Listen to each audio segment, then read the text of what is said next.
Azadi protests in 2022 to 2023 and was shot in the eye by regime forces.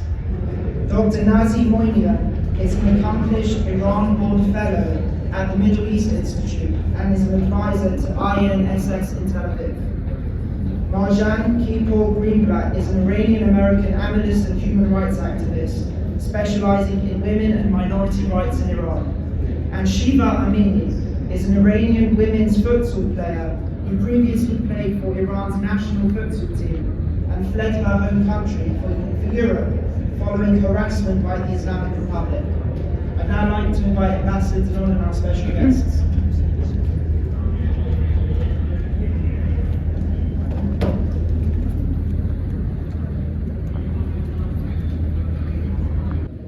Good morning. Today, the UN opens the Commission on the Status of Women.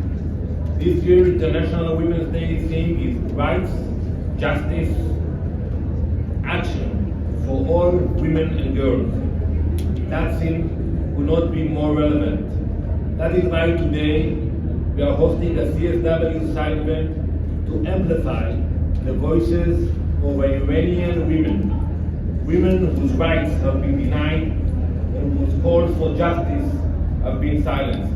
But today there is action. Here at the UN, Israel is amplifying their voices. And on the ground in Iran, alongside the US and others, we are confronting the very regime that oppresses them.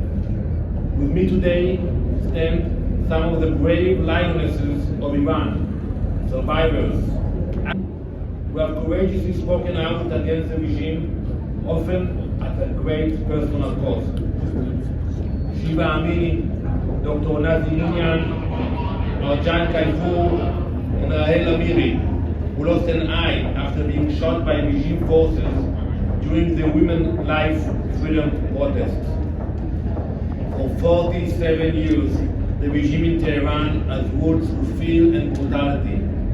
Women beaten in the streets, arrested for showing their hair, dragged into prison for demanding basic freedoms.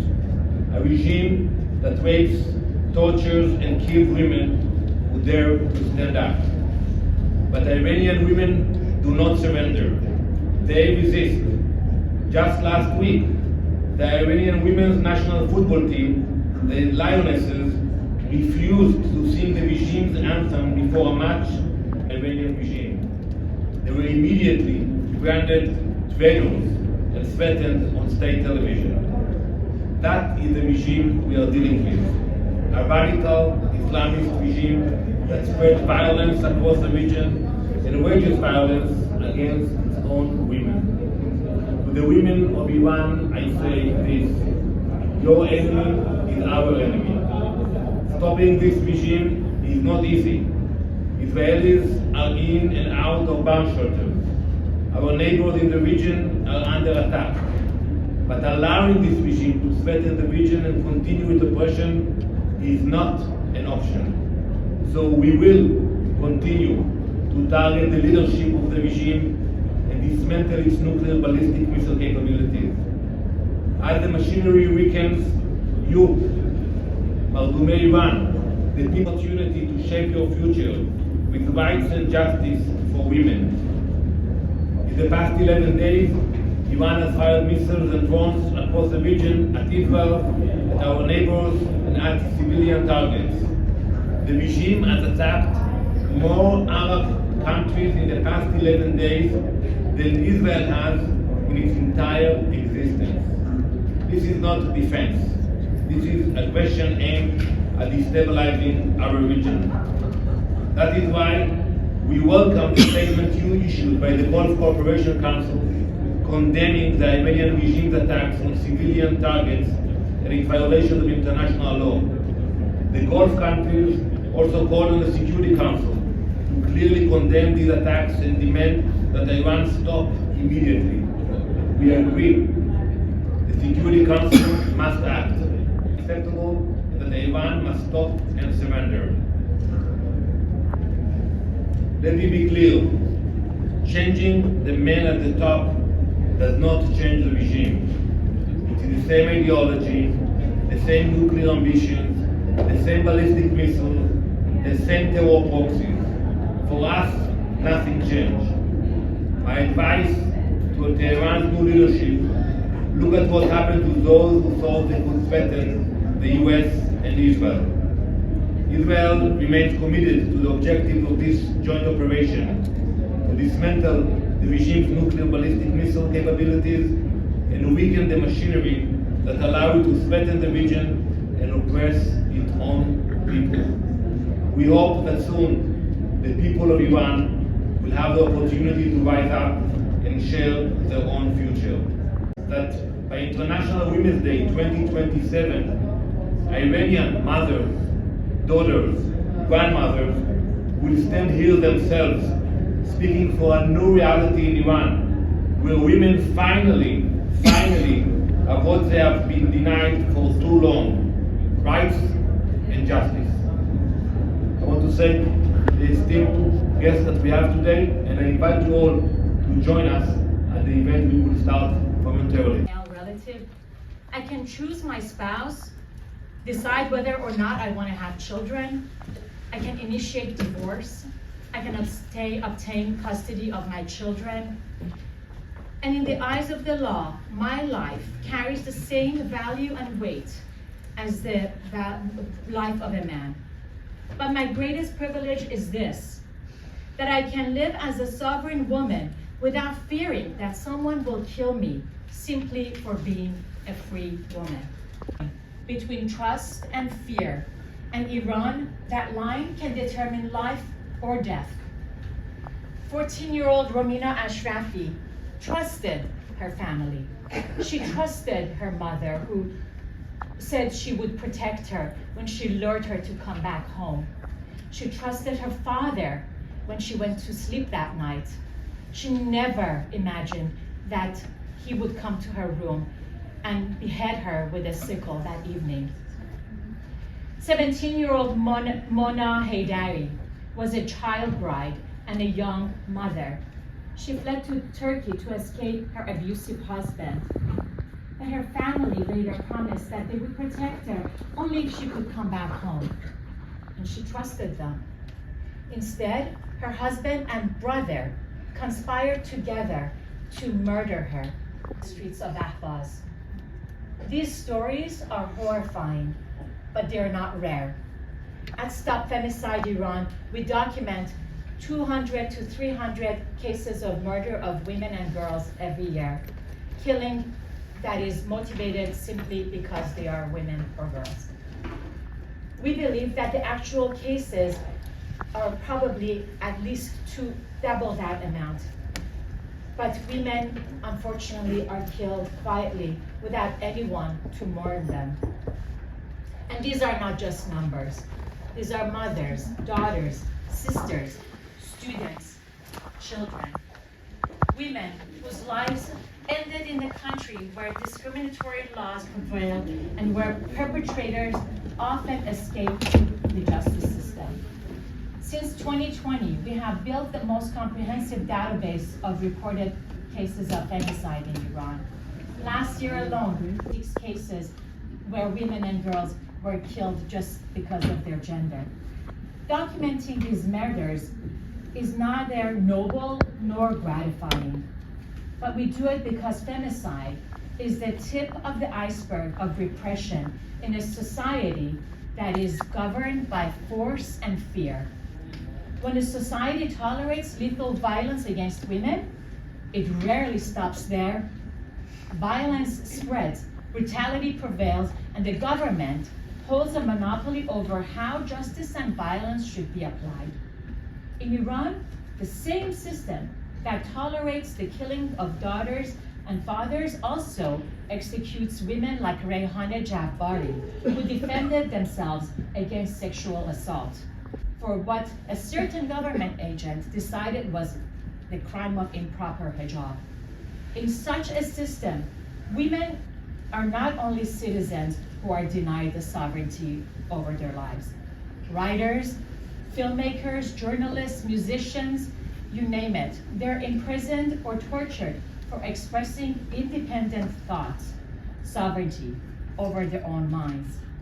the Gonabadi dervishes, whose beards are forcibly removed in the prisons, or the Sunni Muslim who's forced into ideological re-education by the Shia system, or the Baha'i student who, despite stellar academic records, is denied entrance into colleges of Iran, who risk imprisonment and torture upon reentering to the country because simply they refuse to recite the national anthem.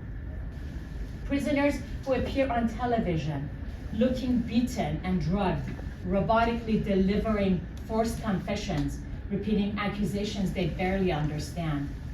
The goal is clear: to cultivate a subordinate society. Because a population that is subordinate and afraid, they don't question, they don't resist, they don't revolt. And the deprivation and sovereignty does not end there. The ideological ideas that are present in Iran, there are forces that want to extend them outside of the Iranian borders. These are the people that after October 7th celebrated those, when the Supreme Leader Ayatollah Khamenei declared that he would kiss the hands and foreheads of those who carried out those heinous acts. But despite decades of repression, the Iranian people did not stop resisting. From the killing of Neda Agha Sultan in 2009, to Mahsa Amini in 2022, to the 2026 Lion and Sun revolution that took the lives of over 30,000 of our best and brightest, these crackdowns have produced new uprisings with new people, more motivated, freedom-loving Iranians who are willing to take their freedom back and to have dignity and sovereignty over their lives. Are worth the risk. And despite the threats, they have persisted and they continue to do this. And they achieved small gains, but meaningful ones. Authorities in Iran, after the Women Life Freedom Movement, tried to quiet the schoolgirls and poison them. 700 school children were poisoned, and not many of these media outlets covered when those girls were being poisoned. But they could not poison their minds. And when they shut down the internet and imprisoned journalists, they tried to shut down the voices, but thousands of grassroots journalists emerged and they covered what was going on. They blinded protesters, but they could not blind the world. They could not blind the vision of freedom that the Iranian people had for themselves. Are walking in the streets and walk without the hijab. We see them. They get reported on television. But you need to know that they're doing so not because the government has changed or the laws have changed, because they have changed and they are deciding to defy the system. They are reclaiming control over their bodies, their lives, and their future. And that courage places a responsibility on all of us who live in freedom. And my call to action to all of you is simple. Do something. Speak out about Iran. Amplify the Iranian voices. Demand accountability for human rights of those who are violators of human rights. And stand with the Iranian people who continue to risk everything for freedom. Because the struggle is not just about Iran. And to my brothers and sisters in Iran, I say, نترسید, نترسید. ما همه با هم هستیم. Don't be afraid. We're all together. Thank you very much.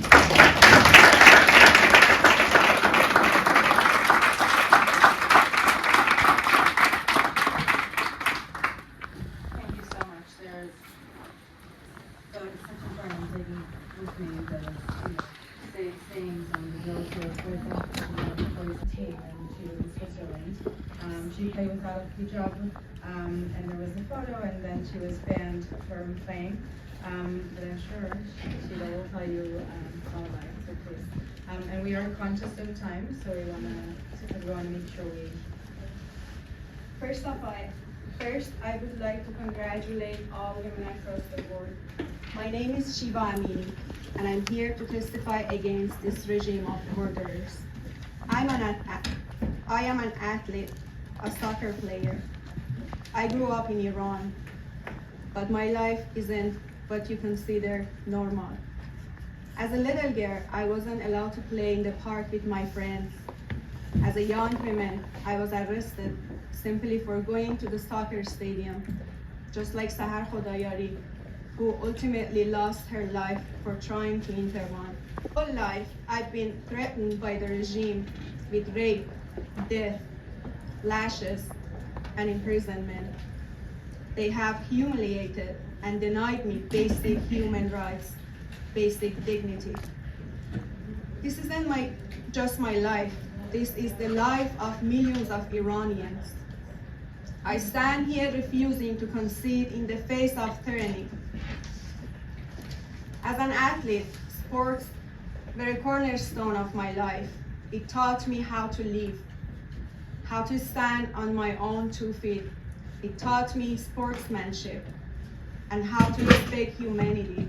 However, growing up, this isn't the sentiment instilled through this authoritarian regime. Growing up, this regime did everything it could to brainwash us, to plant slogans like to silence human dignity, and to turn athletes into tools that could be used for political propaganda on the international stage. In my country, sports are under complete control of politicians. Sports have become a tool to whitewash the crimes of the regime. I remember going to national team selections and seeing incredibly talented individuals rejected. And why is that? It's because of this gender apartheid regime. It's because these people were Baha'i, because they were Afghan, even though they were born in Iran, or sometimes simply because they were Kurdish. We were never allowed to compete against Israeli athletes, even if it meant losing the final and wasting years of hard work and dedication. We weren't even allowed to speak with Israeli players or coaches or allowed to shake hands with male referees. In our competitions, we were always accompanied by extremely religious and sexist officials from the federation to monitor us, to control us, to make sure that our headscarves did not slip, or that our hair or arms did not show during competition. Before every match, we were forced to kiss the Quran and read from it, even though we weren't Muslim. Us women athletes face misogyny and discrimination every day of our lives in Iran. A shocking example was in 2009 during the Asian Championship in Vietnam. We broke history by defeating Japan for the first time. This moment was a moment that made me proud, as well as all of my teammates. And Ayatollah was in attendance and called for us at the end of our competition. Instead of being congratulated, would you like to know what he said? We have to stop women from playing soccer. The movement of your body could arouse men. And that is in violation of Sharia law. I know, incredible. Example of the countless scenarios we would face on a daily basis. Fast forward to today, these monsters took everything from me, everything but hope. In 2017, I was in Switzerland playing soccer with men without my hijab on, and I became a national headline being labeled as a spy for the enemy. They banned me from competition and threatened me and my family. They said they wanted to make an example of me. In their eyes, I was a criminal. I lost my whole life in a snap of a finger. I lost my home, my safety, my family. I lost my dad and I couldn't go to his funeral or even hug him one last time before he died.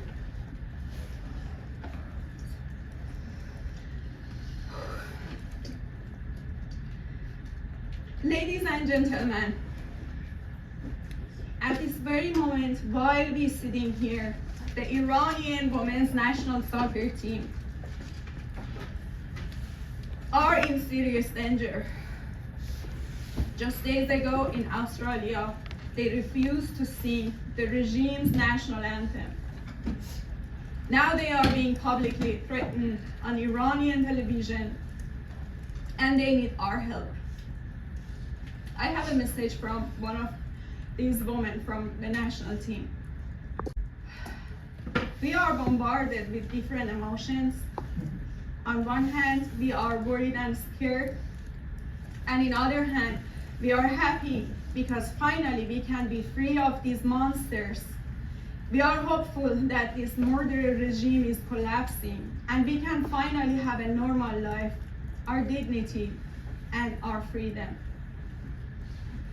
Many athletes in Iran are in prison, being tortured and facing execution. Navid Afghari, wrestling champion, got hanged by the regime. Saleh Mohammadi, wrestling champion. Amir Nasrazadani, Mohammad Hosseini, professional soccer players. Nilufar Pas, 27 years old. She is yoga instructor, and thousands of others. Many athletes have also been killed during this recent protest. 23 years old professional soccer referee. Zahra Azadpour, 27 years old professional soccer player. Arnika Dabbaghi, only 15 years old, swimming champion. Rabin, he was only 17-year-old, a soccer player. In fact, he played for the same team that I played for 2 years. And the list goes on and on and on. These are athletes who dream of representing their country. Some athletes were purposely shot in the eyes. One of them, Mahbanu Khoshnoudi, a national champion in archery, was shot in the eye. She lost her eye, and with it, her entire professional career. In normal countries, national champions are honored with medals and awards. In my country, with bullets. Soon, the FIFA World Cup will be held in the United States, and the regime national soccer team will be attending the World Cup. In the recent protests, more than 40,000 people were killed. In fact, enough soccer players were killed by the Iranian regime in the span of 48 hours in January to make up to full teams. FIFA's response? Silence. I would like to talk directly with Gianni Infantino, President of FIFA. Will you stand with the athletes of Iran or with the regime that killed them? Will you give a global platform to those who chant death to America and death to Israel? Maybe you'll understand better because he's Italian. Swiss. Vuoi stare con gli atleti iraniani o con il regime che li uccide? Sports are not a place for terrorists and criminals. It's that simple. Boycott the Islamic Republic of Iran from all international sporting events. As for the rest of the democratic world, I'm calling for the UN to take immediate action for the release of political prisoners, including many athletes in Iran. They need us. Stand for freedom, stand for justice, stand for equality, stand on the right side of history. Thank you.